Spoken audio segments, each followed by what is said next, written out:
Hi there! Today I want to show you my recipe for plum mush or prune mush. You can use both fruits. It doesn't make a big difference, depends on what you find at the stores. So you need a big pot, and then I started with 2 kilograms of prunes, which I sliced into very small pieces and took out the stone, of course, and put all of them into the pot. And just to be clear, we are making plum mush, not plum jam. So this will not be a jam that you can keep for years. It's just a mush. Still, I'm sure you can keep it for a year, but normally I eat it much quicker.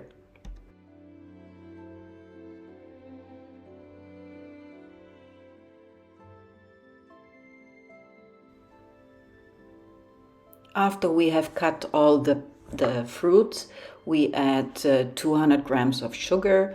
You can use white sugar, you can use brown sugar, whatever type of sugar you want and how much you want. I try to stay at a lower level because the fruit itself is also sweet enough.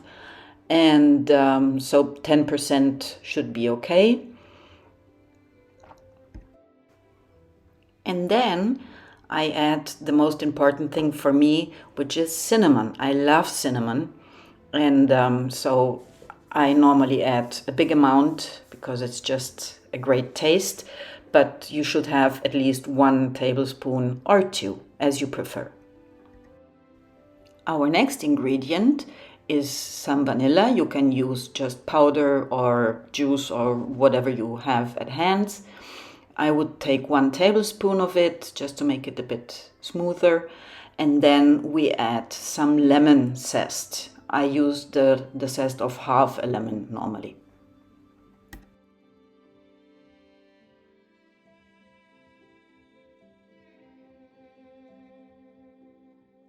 After we have added the lemon zest, we just take the pot and put it on the stove. And for the beginning, maximum heat, so it starts boiling very quickly. And in total, we cook the whole thing for, let's say, 20 minutes.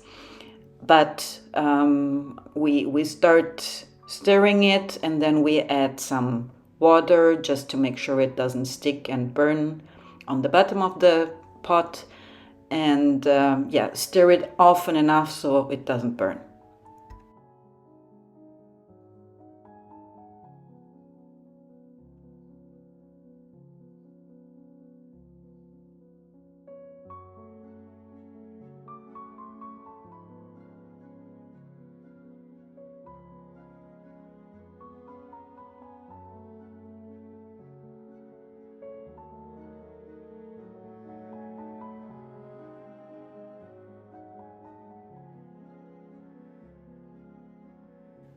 While our plum mush is cooking, we start preparing for the next step. This means that we take all the jars that we have for it. Normally, if I have 2 kilos of fruit, we take out the stones, we add the sugar and so on. So I try to have enough glasses for 2 kilos of content, which normally is a bit more than needed, but it's better to have a reserve there than not having enough jars at the end. Of course, make sure that the jars are very clean and closed since the last time you cleaned them, so you don't have any dust in them.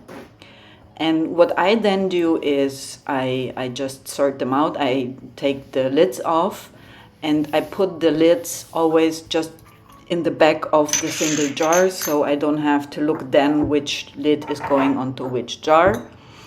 And another thing, as we will fill the plum mush in when it's really boiling hot, the important thing is that you put something under the jars because they are of glass. So if you put something boiling in it, with the heat they might break. You can also use a kitchen cloth. That's the same result. It's working. The point is, if some jam or some mush is dropping on it, and this will happen, then you have to wash it, and the red fruit color is not really easy to wash out. So me personally, I take paper towel because then I just don't care and throw it away. See, now all my jars are aligned on the paper towel and the lids are just positioned behind them. So as soon as we are ready filling in the mush, then we can close them and turn them around. We will see that later on, and we are done.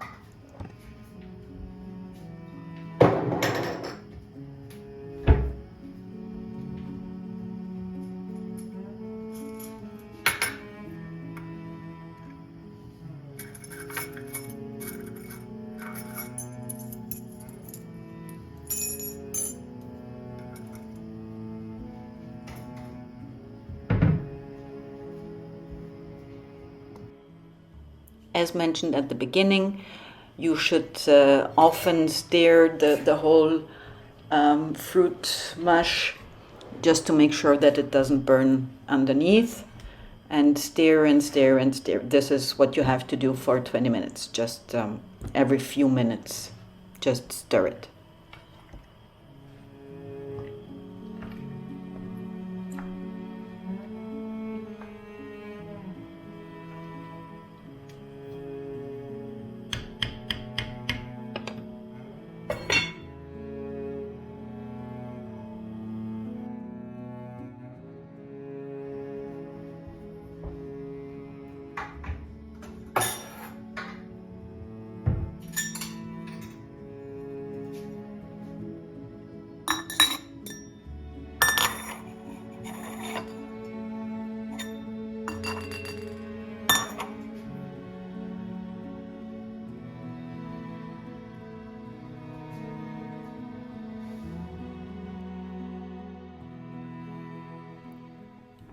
So once we have a lot of liquid in the pot, and look at that color, isn't that fantastic? So that is the consistency you are looking for. So at that moment we can just shut down the fire and prepare ourselves to put the mush into the jars.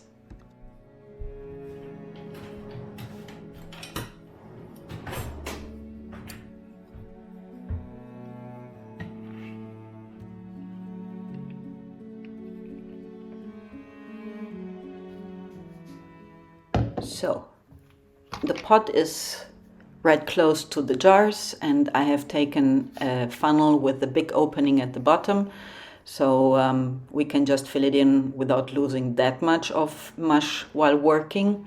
And then we start slowly filling in the mush into the single jars.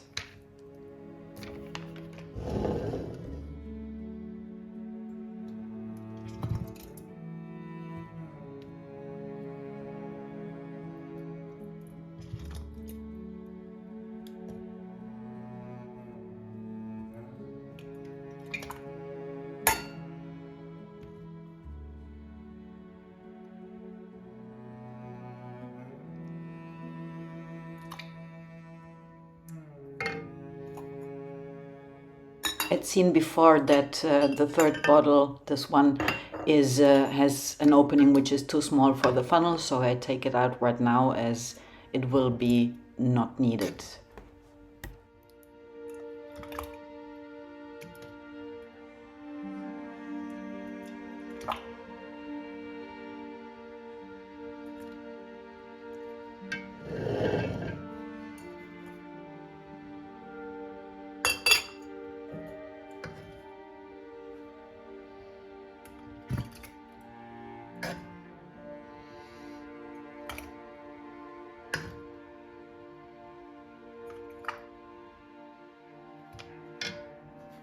Now that we have turned around all the normal jars, we just put them all together, still on the paper towel, and leave them there for a few hours until they are cold. And then after a few hours, you just turn them around, and don't be surprised if you hear a certain knock knock after that time. This means that the vacuum is building itself up. And then we leave it there and clean the kitchen, of course. Good morning!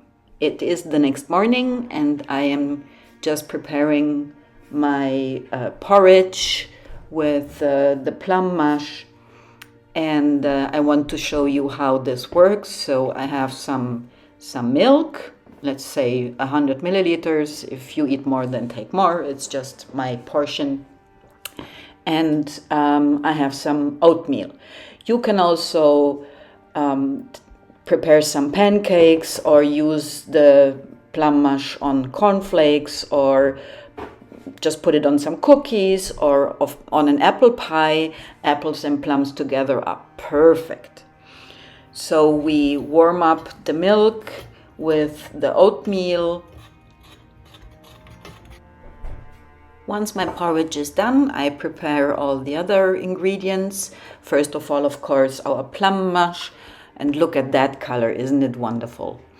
Then I have some yogurt, but you don't need that. I just like to have this a bit fresh part too. And then, of course, also instead of cow milk, you can use almond milk, oat milk, coconut milk, soya milk, whatever you prefer. And yeah, and the last thing I add on then is, again, cinnamon. I have always a jar ready with cinnamon and sugar mixed, and this is just my topping on the whole thing.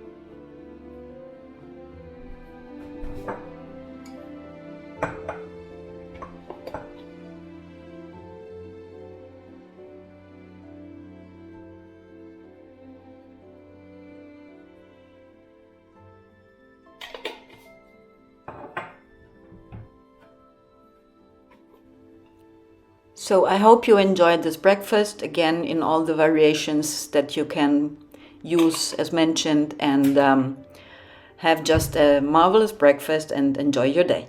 Bye! Please leave me a like, subscribe to my channel, and as always, be kind.